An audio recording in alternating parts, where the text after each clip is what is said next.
अस्सलामुअलैकुम दोस्तों, आज मैं आप लोगों के लिए संडे इफ़्तार के लिए एक बहुत ही शानदार, बहुत ही आसान रेसिपी लाई हूँ। यकीन कीजिए इफ़्तारी का मज़ा हो जाएगा दोबारा जब बनेगी इतनी मज़े की रेसिपी। तो चलिए देख लेते हैं इसे बनाने का तरीका। यहाँ पर मैंने चिकन ली है। चिकन के मैंने इस तरह से बोनलेस पीसेज़ ले लिए हैं, ये देखिए। तकरीबन मैंने यहाँ पे 7 से 8 इस तरह से पीसेस लिए हैं, ये देखिए। तो इन्हें अच्छी तरह से वॉश कर लिया, इनका पानी अच्छी तरह से ड्राई कर लीजिएगा। इसके बाद इसमें नमक डालेंगे हस्ब ज़रूरत, 1 टीस्पून लहसुन अदरक का पेस्ट जाएगा और साथ में सफ़ेद सिरका यानी कि वाइट विनेगर मैंने 2 टेबल स्पून यूज़ किया है। चिली सॉस भी 2 टेबल स्पून जाएगा, 2 टेबल स्पून सोया सॉस, बहुत ही अच्छा फ्लेवर आएगा इससे। अब इसमें ऑरिगेनो लीव्स में ऐड कर गई हूँ 1 टीस्पून। अगर आपके पास है तो ज़रूर डालिएगा, अगर नहीं है तो फिर आप इन्हें स्किप कर सकते हैं। ब्लैक पेपर यहाँ पर मैं यूज़ कर रही हूँ 1 टीस्पून। अब इन सभी चीज़ों को अच्छी तरह से मिक्स करने के बाद हमने इसे मैरिनेट होने के लिए रख देना है। 15 से 20 मिनट के लिए मैरिनेशन इसकी करनी है। तो यहाँ देखिए सभी मसालों को मैंने अच्छी तरह से लगा लिया है चिकन पर। तो चलिए इसे कवर कर देते हैं और रूम टेम्परेचर पर हम इसे रख देते हैं 15 से 20 मिनट के लिए। तो चलिए यहाँ पे अगला स्टेप देख लेते हैं। यहाँ पर 2 कप मैंने मैदा लिया है। अब इसमें मैं जिंजर पाउडर डाल गई हूँ हाफ़ टी स्पून, इससे फ्लेवर अच्छा आता है। और यहाँ पे ब्लैक पेपर जाएगी इसमें 1 टीस्पून। नमक थोड़ा सा हस्ब ज़रूरत ऐड कर दीजिएगा और अच्छी तरह से सारी चीज़ों को मिक्स कर लें। इसके बाद हम यहाँ पर इसके लिए एक सॉस बना के तैयार कर लेते हैं। तो यहाँ पर मैं सबसे पहले ले गई हूँ मेयोनीज़। यहाँ पर आधा कप मेयोनीज़ लेंगे और इसके बाद मैं इसमें डालूँगी चिली गार्लिक केचप मैंने लिया है। अगर आपके पास चिली गार्लिक केचप नहीं है तो फिर आप टोमेटो केचप भी यूज़ कर सकते हैं। तो दोनों सेम क्वांटिटी में लेना है। तो यहाँ पर मैं अब अच्छी तरह से इसकी मिक्सिंग कर लेती हूँ। तो यहाँ देखिए मैं बीटर से अच्छी तरह से इसे बीट कर गई हूँ ताकि दोनों चीज़ें अच्छे से कंबाइन हो जाएं। तो ये देखिए इस तरह की बहुत ही ज़बरदस्त सी ये सॉस बनके तैयार हो चुकी है। इसके बाद हम यहाँ पर थोड़ी सी बंद गोभी लेंगे। बंद गोभी मैंने बारीक काट के ली है। इसमें भी थोड़ी सी मेयोनीज़ ऐड कर दें और इसे अच्छी तरह से मिला लें, बहुत ही अच्छा इसका फ्लेवर आएगा।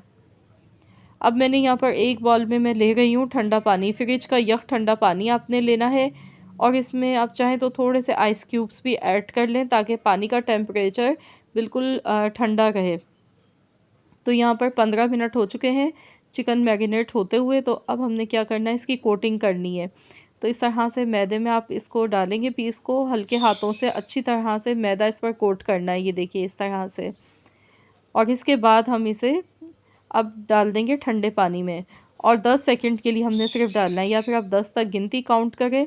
10 सेकंड के बाद आप इसे निकालेंगे, दोबारा से मैदे में अच्छे से इसकी एक बार और कोटिंग कर लेनी है। तो ठंडा पानी लेने की रीज़न यही है कि मैदा इस पर अच्छी तरह से कोट हो जाए। तो ये देखिए कितने अच्छे इसमें क्रम्स आ चुके हैं, ये देखिए बहुत ही शानदार से क्रम्स आ गए हैं इसमें। तो यहाँ पर ऑयल हमारा गर्म हो चुका है। ऑयल में अब हम ये पीसेस हाथ के हाथ बना के डालते जाएंगे इस तरह से। लो टू मीडियम फ्लेम पर हमने इसे अच्छे से कुक करना है ताकि ये बहुत ज़्यादा क्रिस्पी फ्राई हो। तो यहाँ पर देखिए दोनों साइड से अलटते पलटते हुए इनका अच्छा सा कलर आने तक मैं इन्हें अच्छी तरह से पहले फ्राई कर लेती हूँ। तो ये देखिए बहुत ही शानदार, बहुत ही ज़बरदस्त ये क्रिस्पी हमारी चिकन बनके तैयार हो चुकी है। तो सेम इसी तरह से मैं बाकी सारी चिकन को भी फ्राई कर लेती हूँ।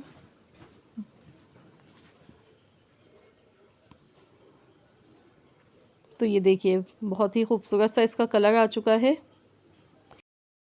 तो बस इस तरह से सारी चिकन मैंने फ्राई कर ली है। तो चलिए अब हम बनाना शुरू करते हैं अपनी आज की रेसिपी। तो इसके लिए हमें ब्रेड चाहिए।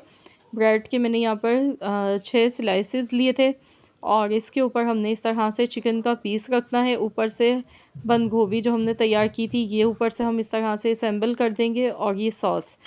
तो बहुत ही चटपटा मज़ेदार सा इसका फ्लेवर आएगा।